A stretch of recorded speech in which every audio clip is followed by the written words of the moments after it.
бинандаи азиз салом. барномаи чеҳра аст аз ютуб канали рӯзномаи ҷавонони тоҷикистон ки манзуратон мегардонем. дар ин барнома шуморо бо беҳтарин чеҳраҳои дунёи варзиш ки номашон дар сафҳаҳои таърих сабт асту корномаашон беҳамто ошно месозем. дар воқеъ варзиш мактаби бузурги ҷавонмардист ки дастпарварони худро қудратманду тавоно сохта миёни аҳли башар шӯҳратманду номашонро рӯи ҷаридаи олам сабт менамояд. ҳамакнун сухан бобати варзишгаре меравад ки дар дунёи варзиш кӯҳансолтарин ҳисобида шуда аз рӯи медалҳои ба даст овардааш дар таърихи бозиҳои олимпӣ дар зинаи якум меистад. ин варзишгари муваффақ Оскар Хомерсвон аст ки 20 октябри соли 1847 дар Шербу, округи Гетербурги кишвари Шветсия таваллуд ёфта, 1 майи соли 1927 дар шаҳри Скотхолм вафот намудааст. Свон тирандози шветсиягӣ, секарат қаҳрамони бозиҳои олимпӣ, қадимтарин чемпион ва ҳамзамон қадимтарин медалдор дар таърихи бозиҳои олимпӣ мебошад.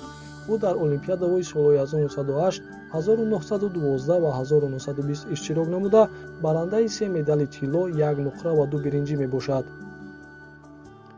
солҳои зиёд унвони кӯҳансолтарин қаҳрамони бозиҳои олимпӣ дар дунёи варзиш бо номи ӯ боқӣ мондааст.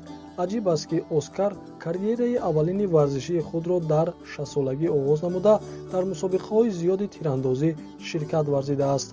аввалин иштирокаш низ дар бозиҳои олимпии Лондон дар соли 1908 буд. вақте ки Оскар Свон аввалин медали тиллои олимпиро дар соли 1908 ба даст овардааст, он замон сину солаш аз 60 сола боло буд, аммо ин медали ба даст овардааш ӯро кӯҳансолтарин қаҳрамони бозиҳои олимпӣ насохт, зеро қаҳрамони ирландӣ Ҷошуа Милнер ки ҳамзамон дар мусобиқа ҳамроҳ бо Свон иштирок менамуд, дар мусобиқаи туфангчаҳои озод дар масофаи 1000 ярд ғолиб омад. Свон ки дар ин мусобиқа аз Милнер ҳамагӣ чанд моҳ хурдтар буд, унвони кӯҳансолтарин қаҳрамонро касб карда натавонист. мақсади ягонаи Свон қаҳрамони ҷаҳон шудан ва медали тиллои бозиҳои олимпиро ба даст овардан буд. пас аз 4 сол бо кӯшишҳои зиёд, дубора Свон дар дуввумин олимпиадаи худ дар синни 64-солагӣ тавонист дар сабқати тирандозӣ медали тилло ба даст биёрад. баъд аз бозиҳои олимпӣ дар Скотхолм соли 1912 Свон унвони кӯҳансолтарин медалдори бозиҳои олимпиро ба даст овард. маротибаи сеюми бозиҳои олимпӣ соли 1920 ки дар Антверпе баргузор шуда буд, Свон бори сеюм иштирок кард. ӯ дар синни 72-солагӣ дар ин мусобиқа медали нуқра ба даст овард. аз он вақт инҷониб кӯҳансолтарин қаҳрамон дар таърихи бозиҳои олимпӣ эътироф шудааст.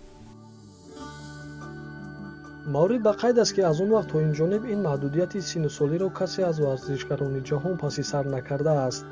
Оскар Свон пиронсолтарин қаҳрамони олимпӣ дар синни 72-солагиаш гардидааст. варзишгар дар олимпиадаи соли 1924 низ иштирок карданӣ буд, аммо бинобар бад шудани вазъи саломатиаш иштирок карда натавонист. Оскар Свон бо вуҷуди маҳорати беҳамтои тирандозиаш боз баъзе хислатҳои аҷибу ҳайратоваре низ дошт. вай ҳамеша бо як либос, кӯлоҳ ва пироҳани сиёҳ ба мусобиқаҳо мебаромад. Свон ришу мӯи дароз дошт ва маҳз асрори муваффақиятҳояшро низ дар шамоилаш медид. барои ӯ ба ҷуз аз гирифтани медали тилло, медалҳои нуқраву биринҷӣ аҳамияте надошт. дар кадом мусобиқае ки Свон медали нуқра ва ё биринҷиро ба даст меовард, онро хо ба шахси якуми вохӯрдааш медод ва ё мепартофт. оилаи Свон яке аз сулолаҳои муваффақ дар таърихи бозиҳои олимпӣ сабт шудааст. Свон ҳамроҳи писараш низ дар мусобиқаҳои зиёди тирандозӣ ширкат мекард.